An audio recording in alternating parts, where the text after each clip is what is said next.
Vault incident के पूरे एक हफ्ते बाद कैपिटल सिटी वेनिस्योर आज किसी फेस्टिवल की तरह गूंज रही है। हर तरफ हलचल है, भीड़ है, रौनक है। कोलोसियो एकेडमी में पेरेंट स्टूडेंट लेसन रखा गया है और इसी बहाने एम्पायर की एलीट क्लास यहाँ जमा हो चुकी है। 7 ग्रेट फैमिलीज, बड़े नोबल्स सब मौजूद हैं। लेकिन सच ये है, आज किसी की नज़र पेरेंट्स पर नहीं है। सबकी आंखें टिकी हैं फाइनल रैंकिंग मैच पर। एग्जाम्स का ग्रैंड फिनाले जो अब होने ही वाला है, उस विशाल कॉलिसियम में एक बड़ा सा बोर्ड सामने चमक रहा है जिस पर टूर्नामेंट ब्रैकेट साफ दिख रहा है। फर्स्ट ईयर आइस कॉर्प से आर्ट्यूटर और Bianca, first year fire Corp से ग्रैनोला और सिंक्लेयर, और थर्ड ईयर फायर कॉर्प से डोलोरेस, उसके साथ एक सख्त चेहरे वाला मेल स्टूडेंट। भीड़ के बीच एक बिल्कुल नॉर्मल सा स्टूडेंट खड़ा है, चश्मा, बैकपैक, साधारण कपड़े। विकर वो पूरी तरह क्राउड में घुला हुआ है, जैसे कोई पहचान ही ना पाए। लेकिन उसकी नज़र बस एक ही जगह ठहरी हुई है, सिंक्लेयर। चश्मे के पीछे से उसकी लाल आंखें उसी पर टिकी हैं और उसी पल उसका दिमाग वापस चला जाता है पिछली रात। रूफटॉप पर ठंडी हवा चल रही थी, ऊपर सितारों से भरा आसमान फैला था। सिंक्लेयर उसके सामने खड़ी थी, थोड़ी झिझक के साथ, थोड़ी हिम्मत जुटाकर। वो माफ़ी मांगती है कि वो बार बार वही बात दोहरा रही है, लेकिन कहती है कि उसे बस एक आखिरी सवाल पूछना है। वो उसे याद दिलाती है कि उसने कहा था अभी वो उसकी कन्फेशन एक्सेप्ट नहीं कर सकता। फिर उसी उम्मीद भरी नज़र से पूछती है, तो क्या इसका मतलब ये है कि फ्यूचर में जब तुम अपने गोल्स पूरे कर लोगे तब तुम मेरे फीलिंग्स पर सोच सकोगे? ये सवाल वाइकर को पूरी तरह ऑफ गार्ड पकड़ लेता है। वो कुछ नहीं बोलता, बस ऊपर देखता है, उस खुले सितारों भरे आसमान को, जैसे पहली बार अपने सामने किसी फ्यूचर की झलक देख रहा हो। इतना दूर का फ्यूचर जिसके बारे में उसने खुद को कभी सोचने ही नहीं दिया था। उसकी जिंदगी तो हमेशा एक ही चीज़ के इर्द गिर्द घूमती रही, रिवेंज, मिशन और अंधेरा। और उसी पल उसे एहसास होता है उसने कभी उसके बाद के बारे में सोचा ही नहीं। वो जानता है कि उसके गोल्स बहुत दूर हैं, बहुत कठोर हैं।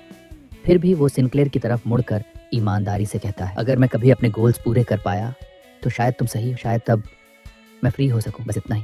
लेकिन सिंक्लेयर के लिए ये जवाब काफ़ी था। उसके चेहरे पर उम्मीद लौट आती है। नए रिजॉल्व के साथ वो कहती है, ठीक है, मेरी फीलिंग्स मेरी हैं, मैं इंतज़ार करूँगी, भले ही तुम मना करो। वो मुड़कर जाने लगती है, लेकिन पीछे से वाइकर की आवाज़ से उसे रोक लेती है। सिंक्लेयर, जो कुछ तुमने अब तक बनाया है उसे फेंको मत, तुम्हारी मेहनत बेकार नहीं है। वो रुक जाती है, चाँद की तरफ देखती है और उसकी आंखों से राहत के आंसू बहने लगते हैं। एक कांपती हुई ग्रेटफुल मुस्कान के साथ वो सिर हिलाती है, मैं मानूंगी, थैंक यू। अब वापस प्रेजेंट में विकॉर एकेडमी की क्राउड के बीच खड़ा है। टूर्नामेंट बोर्ड पर सिंक्लेयर का नाम चमक रहा है और अब वो समझ जाता है ये उसका फैसला है। एकेडमी छोड़ने से पहले वो जीतना चाहती है, अपने दम पर, अपनी राह चुनने से पहले। वाइकर की मुट्ठी अनजाने में कस जाती है। उसे एहसास होता है कि एकेडमी में उसके अपने दिन भी अब गिने चुने रह गए हैं। उसका मन उस अंधेरे फ्यूचर की तरफ चला जाता है जिसके आने को वो जानता है।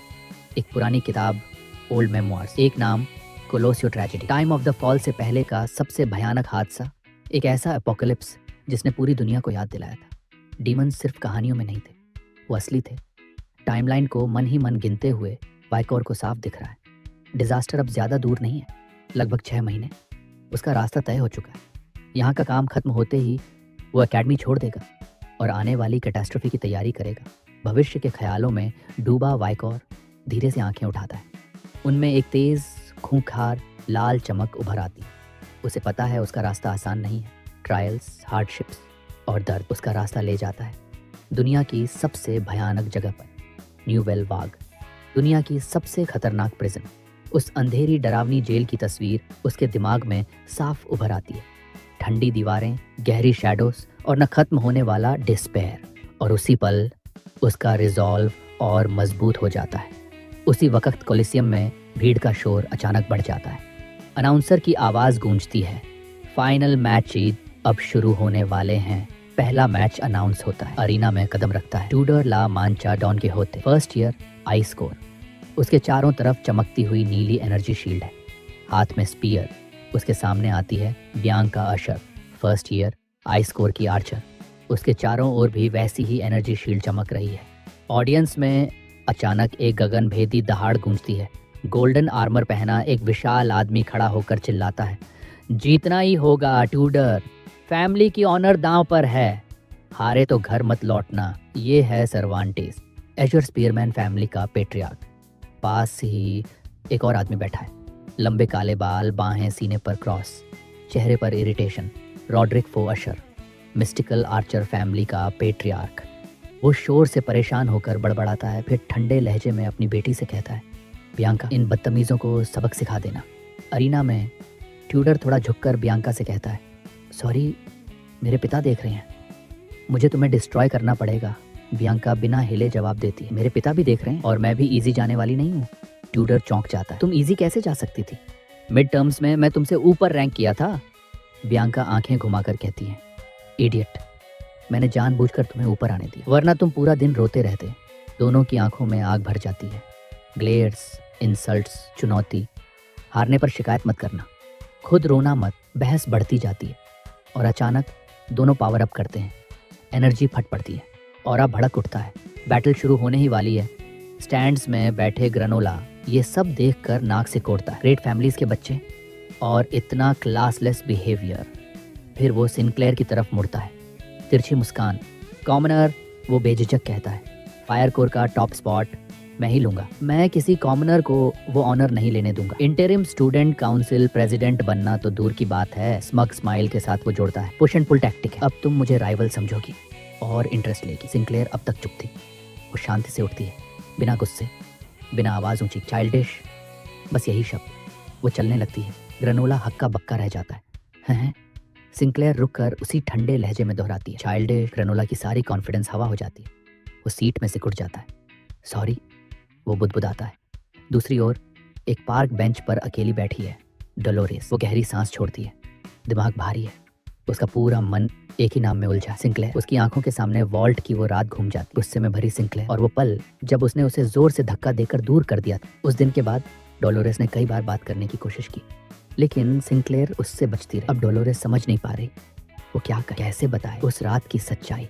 पार्क बेंच पर बैठी डोलोरेस अब भी अपने ही ख्यालों में डूबी हुई है। तभी उसे किसी के पास आने का एहसास होता है। वो चौंक कर नजर उठाती है। विकॉर सीधे उसी दिशा में आ रहा है। उसके दिमाग में अचानक एक ख्याल कौंधता है। उसे याद आता है सिंक्लेयर और वाइकर दोनों कितने करीब लगते हैं। दिल में एक डेस्परेट उम्मीद जन्म लेती, अगर मैं वेकर से मदद मांग लूं तो शायद मुझे सिंक्लेयर से बात करने का मौका मिल जाए। उसे पता है ये तरीका सही नहीं, अंडर हैंडेड है, लेकिन उसे और कोई रास्ता भी नहीं दिख रहा। वो हिम्मत जुटाकर उसका नाम पुकारने ही वाली होती है कि अचानक एक छोटी सी लड़की दौड़ती हुई निकलती है, पूरी ताकत से चिल्लाती हुई, डैडी विकॉर। खुशी से भरी आवाज। विकॉर कुछ समझ पाता उसे पहले ही छोटी सी पोमेरियन उससे लिपट जाती है, दोनों बाहों से कसकर। मैंने आपको बहुत मिस किया, वो खुशी खुशी बोलती। पूरी जगह जैसे फट पड़ती, लोगों की गर्दनें मुड़ जाती हैं, फुसफुसाहटें फैल जाती। डैडी, एक स्टूडेंट, ये बच्ची उसे डैडी बुला रही है। कुछ लोग तो ये तक कहने लगते हैं। देखने में भी थोड़े मिलते जुलते हैं। एक बूढ़ा आदमी बड़ी सी मूंछों के साथ विकॉर को शक भरी नजर से घूरता है। ये अफवाह इतनी एक्सप्लोसिव है कि विकॉर का दिमाग सुन्न हो जाता है। वो बिना सोचे समझे पोमेरियन को उठाता है और वहां से भाग खड़ा होता है। पीछे एरिस्टोक्रेटिक कपल हंसते हुए कहता है, कमाल है, एक बच्चा जिसने दूसरे बच्चे को जन्म दे दिया। लेकिन इन सब से ज्यादा जिस पर यह सच्चाई हथौड़े की तरह गिरती है, डोलोरेस। उसके पैरों से जैसे जान निकल जाती है। वो वहीं घुटनों के बल गिर जाती है। सामने का दृश्य धुंधला हो जाता है। खुले मुंह, खाली नजरें, उसके होंठ कांपते हैं और बस एक ही शब्द निकलता है, डैडी। विकॉर तेजी से गॉसिप करती भीड़ से दूर निकल जाता है। पोमेरियन उसकी पीठ पर हंसते हुए झूल रही है। वो एकेडमी ग्राउंड्स के एक शांत हिस्से में पहुंचता है, जहां दूर सामने बर्फ से ढका विशाल कॉलिसियम खड़ा है। वो राहत की सांस लेता है, आखिरकार। लेकिन राहत ज्यादा देर नहीं टिकती। उसकी पीठ से अचानक एक खुशी भरी आवाज आती है, वाह, कितना मजा आया, इतना तेज दौड़ना। अंकल, फिर से। विकॉर उसे नीचे उतारता है, घुटनों के बल बैठकर थोड़ा सीरियस होकर समझाता है, अगर तुम पब्लिक में ऐसे जोक्स करोगी तो तुम अपने अंकल को मुश्किल में डाल दोगी। उसकी आवाज सख्त नहीं, लेकिन सीरियस जरूर है। पोमेरियन की आंखें भर आती हैं। वो डरते डरते पूछती है, क्या आप नाराज हो? सॉरी, मैं फिर कभी नहीं करूंगी। विकॉर का चेहरा नरम पड़ जाता है। नहीं, वो धीरे से कहता है, मैं नाराज नहीं हूँ, बस कुछ बातें चल रही हैं। वो उसके सिर पर हाथ फेरता है। तुरंत उसकी मुस्कान वापस आ जाती है। विकॉर नीचे झुककर पूछता है, तुम यहाँ अकेली क्यों हो? तुम ओसाइरिस के साथ होनी चाहिए थी। वो कहाँ है? पोमेरियन मासूमियत से बताती है, बिग अंकल ब्रेसलेट्स लेने गए हैं। मैं गार्ड्स के साथ हाइड एंड सीक खेल रही थी। फिर होंठ फुलाकर, लेकिन मुझे आपसे मिलना था तो मैं अकेले आ गई। विकॉर के दिमाग में तस्वीर बनती है। पोमेरियन जिद कर रही है, टेंट्रम, ह्यूगो बेचारा फंस गया होगा और अगर उसे मिसिंग रिपोर्ट करनी पड़ती तो कैओस मच जाता। वो गहरी सांस लेता है। पोमेरियन उसे देख रही है, बिल्कुल बेखबर कि उसने कितनी बड़ी परेशानी खड़ी कर दी है। विकोर फैसला करता है, चलो। वो उसका हाथ पकड़ता है। पहले बिग अंकल को ढूंढते हैं। दोनों साथ चल पड़ते हैं, हाथ में हाथ। तभी विकोर अचानक रुक जाता है, इतनी तेजी से कि पोमेरियन टकराते टकराते बचती है। वो हैरान होकर ऊपर देखती है। क्या हुआ? विकोर की आंखें फैल जाती हैं, चेहरे पर ठंडा पसीना। कोई बिल्कुल पास आ गया था, बिना किसी आहट के। वो धीरे से पीछे मुड़ता है। उनके सामने खड़ी है एक बूढ़ी औरत, सफ़ेद हुडेड रोब, हाथ में वॉकिंग स्टिक, दूसरे हाथ में एक छोटा सा बकेट। शांत सपाट आवाज में वो कहती है, मुझे प्यास लगी है। विकोर अब भी सदमे में है, इतनी नज़दीक और उसे पता तक नहीं चला। वो धीरे से उसकी तरफ पूरा मुड़ता है और उसे घूरता रह जाता है। बूढ़ी औरत फिर से वही बात दोहराती है, मुझे प्यास लगी है। विकोर उसकी झुर्रियों से भरी शक्ल को देखता है, चश्मे के पीछे छुपी वो थकी हुई आंखें, और उसी पल उसके दिमाग में बिजली गिरती है। उसका दिल जोर से धड़कता है। नहीं, ये हो ही नहीं सकता। लेकिन वो जान चुका है, ये कोई आम बूढ़ी औरत नहीं है। ये है लून चर्च की पोप और साथ ही क्वो वादिस फैमिली की मैट्रियार्च, नबोकोव लून क्वो वादिस की पत्नी। 200 साल से ज्यादा उम्र, एम्पायर की यूनिफिकेशन से भी पहले की जिंदा गवाह, आखिरी ट्रेडिशनलिस्ट सेंटस में से एक लिविंग लेजेंड। विकोर का दिमाग तेजी से दौड़ने लगता है। वो यहाँ क्यों है? एकेडमी में ये नामुमकिन है। उसकी ओरिजिनल टाइमलाइन में इस उम्र तक वो जिंदा ही नहीं थी। हिस्ट्री बुक्स में उसने पढ़ा था, उसे पॉइजन दिया गया था अंदर के ही किसी आदमी ने। उसकी अपनी पावर ही उसकी कमजोरी बन गई थी, और अब वो उसके सामने खड़ी है, जिंदा। वाइकर को सिहरन सी दौड़ जाती है। इतिहास बदल चुका है और सवाल उठता है, क्या ये सब मेरे एक्शंस की वजह से? उसके दिल में एक हल्की सी उम्मीद जन्म लेती है। अगर ये पोप जिंदा है तो उसकी पावर फ्यूचर में मैनकाइंड के लिए सबसे बड़ा सहारा बन सकती है। लेकिन उम्मीद ज्यादा देर नहीं टिकती। अचानक बूढ़ी औरत का बकेट हवा में घूमता है और सीधे वाइकर के सिर पर आ लगता है। पानी दो, वो गुस्से में चिल्लाती है। उसका चेहरा बिल्कुल सीनाइल रेज से भरा हुआ। विकर सिर पकड़ कर कराहता है। उसे डॉलोरेस की बात याद आती है। पोप डिमेंशिया से पीड़ित है, तो ये सच था। इस हालत में वो किसी की मदद नहीं कर सकती। फिर भी एक बात विकोर को खटकती रहती है। जब वो पहली बार उसके पास आई थी, जो भारी दबाव भरी प्रेजेंस उसने महसूस की थी, वो इस बचकानी हरकत से मेल नहीं खाती। तभी शोर मच जाता है। पोमेरियन गुस्से में आगे आ जाती है, मेरे अंकल को मत मारो। उसी वक्त दौड़ती हुई आती है डोलोरेस, हाँफती हुई, पसीने से भीगी। उसे देखते ही राहत की सांस लेती है। मिल गई आप, वो हाँफते हुए कहती है। सांस संभाल कर वो पोप से पूछती है, सर पीटर कहाँ है? आप अकेली क्यों घूम रही हैं? पोप उसे पूरी तरह इग्नोर करती है। बस वही रट, पानी दो, डोलोरेस उलझन में पूछती है। आप प्यासे हैं? विकोर पास के वेल की तरफ इशारा करता है, वहां से पानी पी लीजिए। लेकिन पोप जिद पर अड़ जाती है। वो अपना टूटा हुआ बकेट आगे बढ़ाती है। इसी से तीनों चुपचाप बकेट को देखते हैं। नीचे बड़ा सा छेद। पोमेरियन झुककर देखती है और मासूमियत से कहती है, पानी तो बाहर गिर जाएगा। पोप कुछ पल बकेट को घूरती है और फिर सबको चौंकाते हुए वो बकेट को वेल में फेंक देती है। सब हक्के बक्के, बकेट नीचे डूबता जाता है। पोप अजीब सी संतुष्टि के साथ कहती है, अब नहीं गिरेगा। और अचानक उसका डिमीनर बदल जाता है। आवाज शांत, चेहरा गंभीर। वो वाइकर और डोलोरेस की तरफ मुड़ती है। हर चीज अपने नेचुरल फॉर्म में ही सबसे अच्छी होती। आंखें बंद करके वो बोलती है, अगर फर्श में छेद तो उसे जबरदस्ती भरने की कोशिश मत कर। वो डोलोरेस के गाल को हल्के से छूती है। छेद को भरने के लिए उसे किसी बड़ी चीज से घेर दो, जैसे वेल का पानी टूटे बकेट को घेर लेता है। खाली जगह को जबरदस्ती मत भरो, चीजों को अपने आप अनफोल्ड होने दो। ये शब्द डोलोरेस के दिल में उतर जाते हैं। उसकी आंखें नम हो जाती हैं। लेकिन विकोर वो बिल्कुल भी प्रभावित नहीं होता। सीधे बोल पड़ता है, फिलॉसफी ठीक है, लेकिन प्रैक्टिकल बात यह है, अब भी हम पानी पी नहीं सकते। वो उसे जिज्ञासा भरी नजर से देखती और उसी पल विकोर के कॉलर से एक छोटी सी स्पाइडर बाहर निकलती। बेबी मैडम, विकोर शांत आवाज में कहता है, काम करो। अगले ही पल बेबी मैडम तुम अपने मुंह से एक मोटा चिपचिपा वेब फेंकती है, जो बकेट के नीचे बने बड़े से होल को पूरी तरह सील कर देता है। बकेट ठीक हो चुका है। विकोर बिना किसी दिखावे के उसे वेल में डालता है और आराम से पानी भर लेता है। फिर वो पूरा भरा बकेट पोप की तरफ बढ़ाता है, सीधे उसकी फिलॉसफी को चैलेंज करते हुए।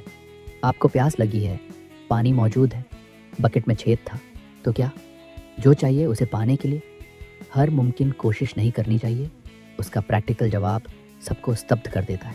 पोमेरियन की आंखें चमक उठती। अंकल, क्या आपने मैजिक किया? डोलोरेस बस उसका नाम ही बुदबुदा पाती है, विकोर। लेकिन पोप कुछ नहीं बोलती। उसका सिनाइल चेहरा गायब हो जाता है। अब उसकी आंखें तेज होली लाइट से चमक रही हैं और सीधी वाइकोर पर टिकी हैं। हवा भारी हो जाती है। तभी योर होलीनेस, एक आदमी प्रीस्ट के रोब्स में दौड़ता हुआ आता है, घबराया हुआ। आप यहाँ हैं? ये है सर पीटर, पोप का अटेंडेंट, हाँफते हुए लेकिन राहत से भरा। आप अचानक गायब हो गई थी, मैं बहुत परेशान था। वो डोलोरेस की तरफ झुककर धन्यवाद देता है। आपका शुक्रिया साथ रहने के लिए। अब लगता है टेस्ट खत्म हो चुका है। पोप की आवाज़ अब साफ है, शांत, गंभीर। तुम्हारा तरीका गलत नहीं है। उसके चेहरे पर एक जानने वाली मुस्कान फैलती है। हार न मानना, हर रुकावट के बावजूद रास्ता ढूंढना, यही तुम्हारी फिलॉसफी है और यही वो जिंदगी है जो तुम्हारे हिस्से लिखी। वाइकोर चुपचाप सुनता है, चेहरे पर कोई भाव नहीं, लेकिन शब्द अंदर उतरते जाते हैं। काम पूरा हो चुका है। पोप मुड़ती है। चलो, वो सर पीटर से कहती है। वो दोनों आगे बढ़ते हैं। कुछ कदम बाद पोप रुकती है, पीछे मुड़कर वाइकोर की तरफ देखती है। एक हल्की सच्ची मुस्कान। थैंक यू, वो बस इतना कहती। तुम्हारी वजह से अब मैं शांति से जा सकती हूँ। फिर वो मुड़ती है और सर पीटर के साथ चली जाती है। पीछे छोड़ जाती है सवाल और रहस्य। कोर्टयार्ड में विकर, डोलोरेस और पोमेरियन खड़े रह जाते हैं, हाथ में वो ठीक किया हुआ बकेट। कुछ देर कोई कुछ नहीं बोलता। चलते चलते डोलोरेस घबराई सी आवाज में कहती है, पोप की बातों को ज्यादा सीरियसली मत लेना, वो अक्सर आउट ऑफ इट रहती है। विकर बकेट उठाता है। कोई बात नहीं, वो कहता है। मेहनत के बाद प्यास लग ही जाती है। डोलोरेस का चेहरा अचानक गंभीर हो जाता है। हिचकिचाते हुए वो कबूल करती है, मैंने पहले वो सुना था जो बच्ची ने कहा था। साहस जुटाकर वो पूछती है, विकोर, क्या तुम पोमेरियन के डैडी हो? विकोर जैसे ही पानी पीने वाला होता है, वो जोर से खांस पड़ता है। पानी बाहर। क्या? डोलोरेस और पोमेरियन तुरंत उसके पास पहुंचते हैं। खांसते हुए वाइकोर जल्दी से साफ करता है, नहीं, वो मेरी बेटी नहीं है, बल्कि एक जान पहचान वाले की छोटी बहन है। और वो सब मजाक था। डोलोरेस अजीब सी हंसी हंसती है। मैं तो बस कंफर्म कर रही थी, लेकिन अंदर ही अंदर उसकी जान में जान आती है। ये राहत पोमेरियन को बिल्कुल पसंद नहीं आती। वो गाल फुला लेती है गुस्से में। डोलोरेस उलझन में सोचती है, ये बच्ची नाराज क्यों है? विकोर अब भी खांस रहा। फिर पूछता है, वैसे क्या यही वजह थी? तुम मुझे ढूंढ रही थी? डोलोरेस झट से मना करती है, नहीं, मुझे बस एक फेवर मांगना था। वो आगे बोलने ही वाली होती है कि कॉलिसियम से अनाउंसमेंट गूंजती है। सेकेंड ईयर विनर घोषित किया जाता है और अब थर्ड ईयर फाइनल मैच शुरू होने वाला है। सभी पार्टिसिपेंट्स तुरंत अरीना में पहुंचे। डोलोरेस का चेहरा उड़ जाता है। ये मेरा मैच है, वो घबराकर माफी मांगती। हम बाद में बात करेंगे, विकोर शांति से कहता है। मैं भी उधर ही जा रहा हूँ। दोनों साथ चल पड़ते हैं। उसी वक्त कोलोसियो एकेडमी के एंट्रेंस पर दो नई परछाइयाँ उभरती हैं। दो जवान लड़कियाँ, एक के बाल नीले और गुलाबी रंग में चमकते हुए, दूसरी के गहरे लाल मल्टी कलर्ड हेयर वाली लड़की नजरें घुमाती है, आवाज में ठोस इरादा। वो कहाँ है?